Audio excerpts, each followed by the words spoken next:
Marco Labrie, c'est vouloir sauver le monde, mais j'ai compris aujourd'hui qu'il s'était sauvé aussi à travers tout ça. Fait que je pense que j'ai compris beaucoup de choses. Voilà.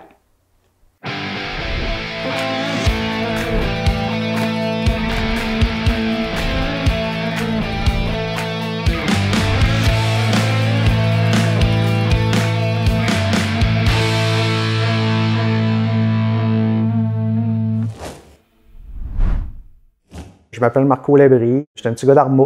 J'étais allé au cégep de la Pocatière, j'étais allé à Québec, à Rimouski, j'ai été dans la marine. J'ai étudié en informatique. Quand j'ai fini mes études en informatique, j'ai commencé à travailler dans le bas du fleuve. Je suis monté par la suite à Québec. J'ai rencontré ma femme Karine, j'avais 40 ans. J'étais enceinte de Léane, puis on a appris que Marco avait une maladie. J'ai un cancer très, très rare, qui est une carcinose péritoniale. Le péritoine, c'est l'espèce d'enveloppe qui est entre l'abdomen et les intestins. En touchant à tous les organes, il s'est propagé sur le foie, sur la vessie, sur la horte du cœur, sur les reins. Ça, c'est ma maladie, mais il y a une personne sur 1 million qui a ça. On m'a accouché d'avance, donc on m'a demandé, vu que c'était une raison pour eux qui était sociale, on m'a demandé d'accoucher à l'avance pour être certain que Marco puisse rencontrer Léane. Parce qu'à ce moment-là, on ne savait pas s'il se rendrait jusqu'à la naissance de Léane. Avoir le cancer, ça change beaucoup la vie de quelqu'un. Puis à différents niveaux, puis à différentes étapes. C'est quelque chose. C'est quelque chose pour moi. Moi, je me bats. Mais je pense que ma femme, c'est un autre paire de manches. Elle, comme ma femme, a construit quelque chose sur quelqu'un qui n'est pas sur la garantie. Elle vit avec quelqu'un qui peut être tout croche, souvent. On ne peut pas comprendre une situation tant qu'on ne la vit pas.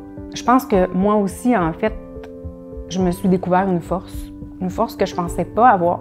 Mais vous savez quoi? J'ai pas le choix de l'avoir, la force, parce que j'ai 2 enfants qui sont là aussi. Eux, ils ont besoin d'une mère forte. Depuis que je suis petite, j'ai toujours vu mon père se faire opérer, mon père se faire donner des traitements, mon père se faire piquer pour sa maladie puis tout. Fait que pour moi, des fois, ça me stresse un peu plus. Dis bonjour. Allô.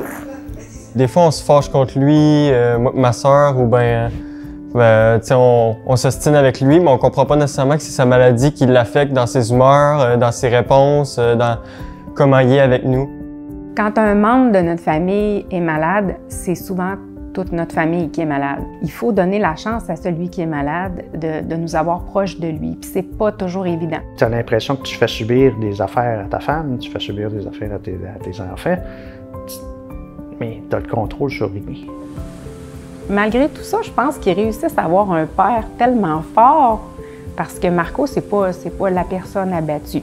Je vous dis pas que c'est pas la personne qui a pas des émotions puis qui a pas des fois des baisses ou un petit découragement, mais ils sont assez chanceux parce qu'on est une famille forte.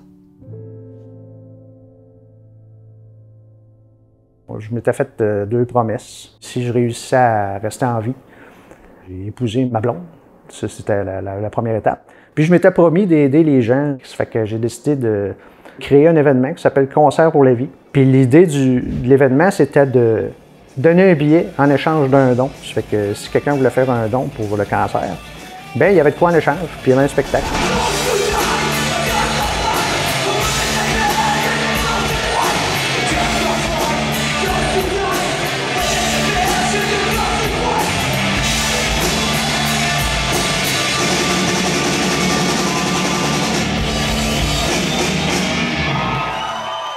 J'ai appelé plein de chums, des musiciens, tout ça. J'ai loué l'Impérial, puis on a fait un show, puis on a ramassé, je pense que c'est 7 000 à 8 000 piastres. Le concert pour la vie, première édition, et je veux pas mettre de pression. Je pense qu'il pourrait y avoir une 2e édition. Les 4-5 premières années, on a fait ça, on donnait de l'argent à des organismes qui étaient directement liés au cancer. Jusqu'en 2016, j'ai rencontré un docteur qui s'appelle Stéphane Bolduc, J'étais conférencier dans un congrès de recherche clinique ici à Québec et Marco présentait son expérience de patient qui a fait partie d'un projet de recherche. Et on a commencé à jaser, moi, grand amateur de musique et qui aime bien ça organiser des événements. Et de là, l'idée de dire, écoute, tu voulais que ton argent aille vers la recherche sur le cancer. Le Centre de recherche du CHU de Québec, c'est le plus gros centre de recherche francophone au Canada. Peut-être qu'on pourrait garder l'argent à Québec et lancer un concours et je m'occuperai de lancer le concours à l'interne. Et en 2016, donc, on a donné notre première bourse avec le Concert pour la vie, de la recherche sur le cancer, recherche clinique fait dans le CHU de Québec. Et puis la première année, c'est un docteur Jean-Mathieu Beauregard qui a gagné la bourse. Et Jean-Mathieu Beauregard voulait développer un projet de recherche sur les maladies neuroendocrines, qui est ma maladie, par pur hasard. Les tumeurs neuroendocrines, c'est des tumeurs là, très variées, mais qu'on met sous le même nom là, de tumeurs neuroendocrines. La plupart, ils viennent du tube digestif, donc l'intestin, le pancréas, des fois aussi des poumons ou de d'autres organes. C'est des cancers qui sont totalement différents des cancers communs que la plupart des gens connaissent. Ils évoluent plus lentement. Ça prend plus de temps avant d'obtenir un diagnostic. Ils vont se présenter avec des symptômes parfois pas très spécifiques, qu'on ne soupçonne pas qu'il y a un cancer. Puis au bout de quelques années, on découvre le cancer, puis il est déjà à un stade avancé, même si les patients s'en ressentent peu ou des fois ils ont des symptômes là, qui n'évoquaient pas initialement la présence d'un cancer. J'ai rencontré le professeur Shah, qui lui est un chercheur biologiste ici aussi. Puis c'est un hasard, en fait, qui s'intéressait à la même maladie, soit les tumeurs neuroendocrines, qui est une maladie passablement rare, que peu de gens s'y intéressent. On a une complémentarité très bonne. Il y a un clinicien qui travaille sur ce domaine, traiter les patients, et moi qui travaille avec les modèles souris, modèles cellulaires, et ça fonctionne très bien. Donc, s'il y a une bonne idée, à essayer dans la cellule, c'est plus facile à faire. Aller à la souris, c'est bien dispendieux, mais quand même, c'est le bon modèle qu'on a développé ici. Là, on a tout de suite vu le grand potentiel là, pour pouvoir améliorer les traitements pour cette maladie-là. Quelques années plus tard, il y a eu cette opportunité de bourse-là, de Concert pour la vie. Puis on avait justement une nouvelle idée qu'on voulait essayer, puis ça prenait des sous pour réaliser, avoir les premiers résultats. On a déposé notre candidature pour la bourse en question. Puis on a été sélectionnés, puis ça nous a permis de démarrer des recherches, obtenir des résultats préliminaires. Avant qu'on aille à la patient, il faut être sûr que ça fonctionne. Et une fois que ça fonctionne, on lance les modèles. Donc, c'est lentement on procède, mais quand même, il faut être sûr que ça fonctionne bien pour le patient. Ce qui est arrivé avec leur équipe, c'est qu'on leur a donné 15 000 $, ils ont fait le premier projet, puis ils ont obtenu une subvention de 200 000 $. Ce 200 000 est maintenant investi dans la région de Québec et va maintenant servir à traiter des gens pour le cancer. Donc, notre argent qu'on donne à Concert pour la vie, c'est un effet levier qui permet d'amorcer des nouveaux projets prometteurs.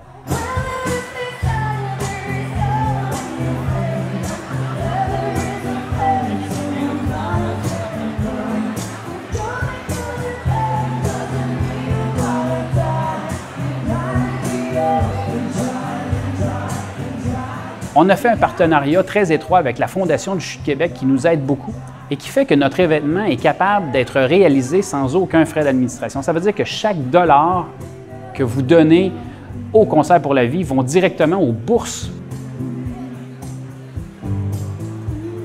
Sur 15 équipes de chercheurs qui s'inscrivent pour obtenir la bourse, il y en a 3 qui sont sélectionnés. Les 3 équipes de chercheurs se rendent sur place et puis le gagnant va venir chercher sa bourse sur la scène. Puis ton argent va être donné directement dans ta face. Puis lui, il va expliquer qu'est-ce qu'il va faire avec. C'est ça Concert pour la vie, c'est génial.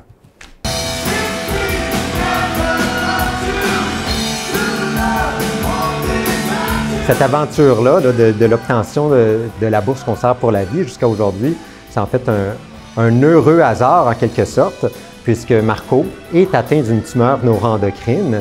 Et la probabilité que ça arrive à Québec, où il y a peu de chercheurs qui s'intéressent aux tumeurs neuroendocrines et que l'organisateur de l'événement ait cette maladie rare-là, c'est toute qu'une coïncidence, on peut en convenir.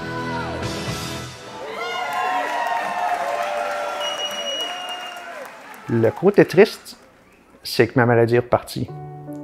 Le bon côté, c'est que ça existe. Puis en 2016, ça n'existait pas.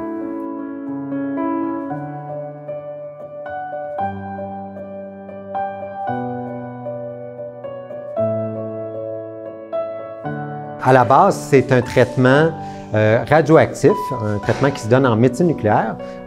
En gros, on utilise comme un médicament radioactif qu'on injecte. C'est un médicament qui est capable de trouver de façon très spécifique la tumeur, de s'y coller, puis de cette façon-là, d'irradier la tumeur. Alors, c'est comme un peu de la radiothérapie. Mais au lieu d'effectuer une radiothérapie conventionnelle où on va projeter des rayons X vers la tumeur pour l'irradier, nous, on la donne sous forme d'un médicament radioactif.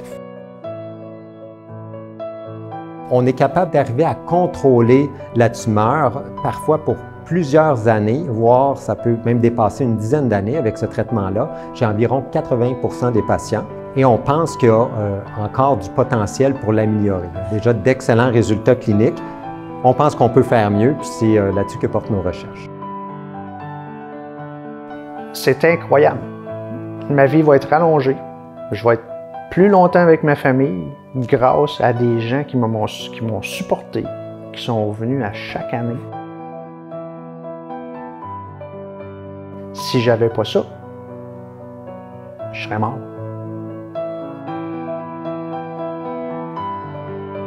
Je sais présentement qu'il y a du monde de partout dans le monde qui reçoivent le traitement, qui veulent venir à Québec, parce que le traitement, il est juste à Québec présentement. Mais le concret, c'est que moi, je vais avoir un résultat direct de l'événement, je vais en bénéficier. Les as étaient alignés, là, parce que je vais partir, je pense que je vais aller m'acheter un 649.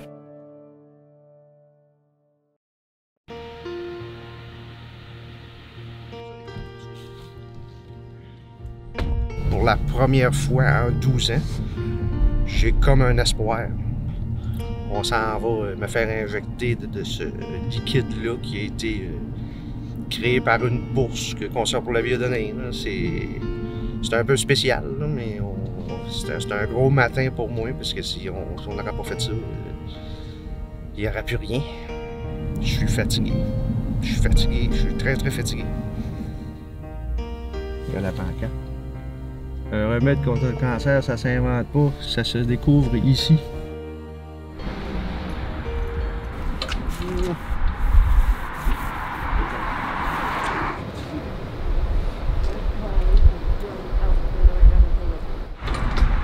C'est parti.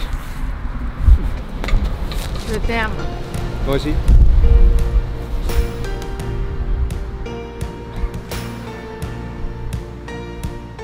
J'aimerais juste que toute cette maladie-là s'envole avec son super médicament. Là, on est en préparation. On a vécu d'espoir toute notre vie. J'ai essayé d'y donner le meilleur de moi-même. Mais là, il me semble que je cognerais en quelque part. Là. Il faut que ça marche. Il faut que ça fonctionne. Bon, ici, vous voyez, on va me donner une dose de cortisone avant de me donner le traitement pour que mon système soit capable de l'encaisser. Tous les jours que je le vois, que je le vois souffrir, que je le vois, mon cœur saigne, là, je veux dire, je trouve que j'ai manqué de bagage en tant qu'être humain là-dedans, en tant que conjoint. Puis dans la vie, on se dit toujours, ben, tu sais, hein, vous avez les épreuves qui vont avec vos forces. Ah! Oh. Oui, non. Je suis en résilience du fait que je fais confiance à la vie, je fais confiance aux médicaments. Voici le produit radioactif là, qui va se coller à vos tumeurs. Alors, voilà, c'est fait. On va juste attendre les effets bénéfiques du traitement. C'est grâce à vous autres, tout ça. D'avoir une conjointe puis une famille qui a resté ensemble après 13 ans, parce que les médecins ils disent que 85% des couples se défont parce que c'est trop difficile. Si je m'arrête, sans ces épreuves-là, on ne serait pas qui on est aujourd'hui. Je suis fière d'où ce qu'il est, malgré tout ça. Il est toujours avec moi. On a construit quelque chose de solide. Je suis fière qu'il ait fondé Concert pour la vie, quoiqu'au début, c'était pas évident pour moi de comprendre ce besoin-là de sauver. Je voulais le garder pour nous, pour ma famille, pour moi, pour sa famille à lui. Il y a 10 ans, il nous disait qu'il lui restait 2 semaines à vivre. Puis justement, ça fait 10 ans qu'il est là, qui continue à se battre pour nous, pour les autres personnes qui sont atteintes du cancer. Je suis confiante, puis je sais que ça va bien aller. Mon père, il est fait fort, fait que j'ai pas peur pour lui.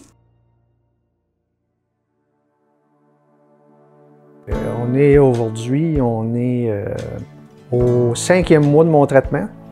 Les résultats sont très, très bons. Ça fonctionne.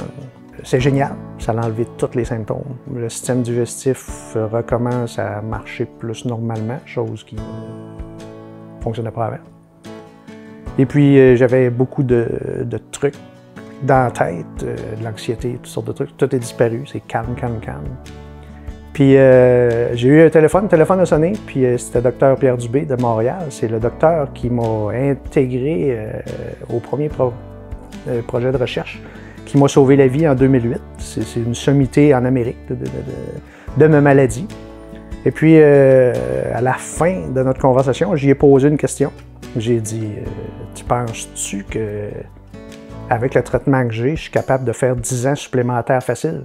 Parce qu'au mois d'août d'avant, j'avais perdu un rein. Au mois de septembre, on m'a dit qu'il me restait pas long. Bon, c'est que là, moi, c'était plus la durée.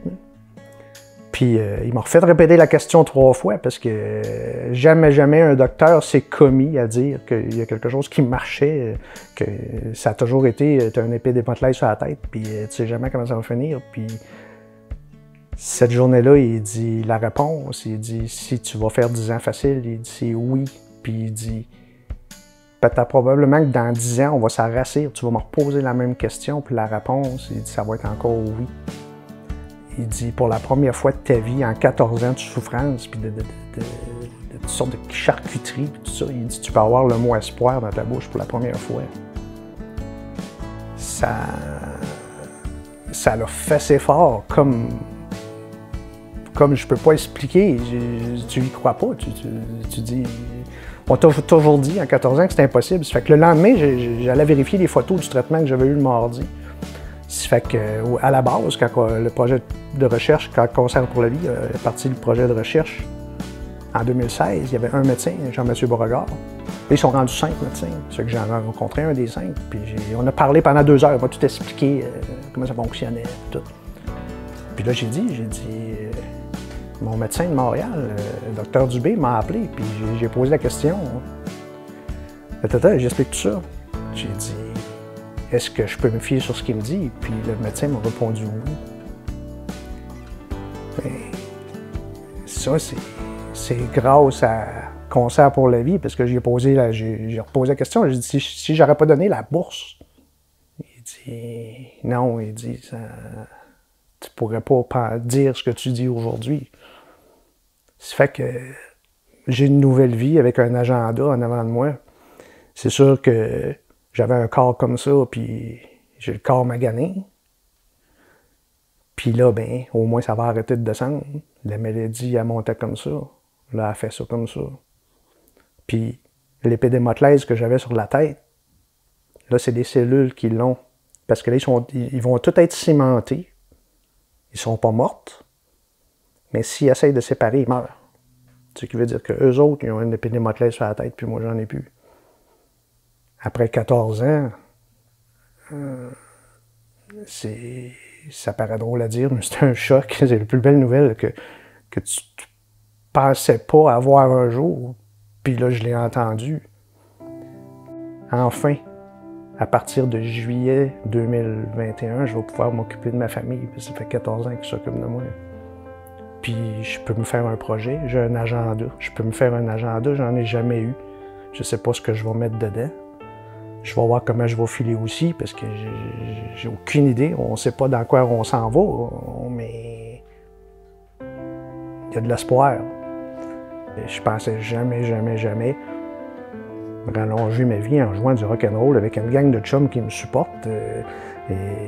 J'ai mon band Corum qui est là toutes les années. Bruno Lachance, les productions scène finale, il est là depuis 10 ans. André Pepin a toujours été à côté de moi. C'est Stéphanie Turcotte a toujours pris des photos. Primerica, la compagnie qui s'est incorporée avec moi, a fait grandir l'événement. C'est génial. Cancer pour la vie, pour lui, c'est sa motivation d'année en année de dire, de continuer, oui, à aller au gym tous les matins, Oui, d'être en forme pour l'année d'ensuite, pour donner un peu plus à un nouveau projet de recherche, pour sauver encore quelqu'un, pour sauver un autre type de maladie. On a donné des bourses en 2018, c'était la leucémie, il y a eu la chimiothérapie par la bouche pour les enfants, il y a eu un cancer des yeux, on a parti d'autres projets de recherche. Il laisse son empreinte un peu partout à travers chaque nouveau projet de recherche. Permettre de poursuivre leurs travaux ici dans notre centre de recherche du CHU de Québec. La seule chose que je peux vous dire, c'est merci. Je pensais jamais dire une chose comme ça, que j'ai de l'espoir. Concert pour la vie, c'est l'espoir. Merci.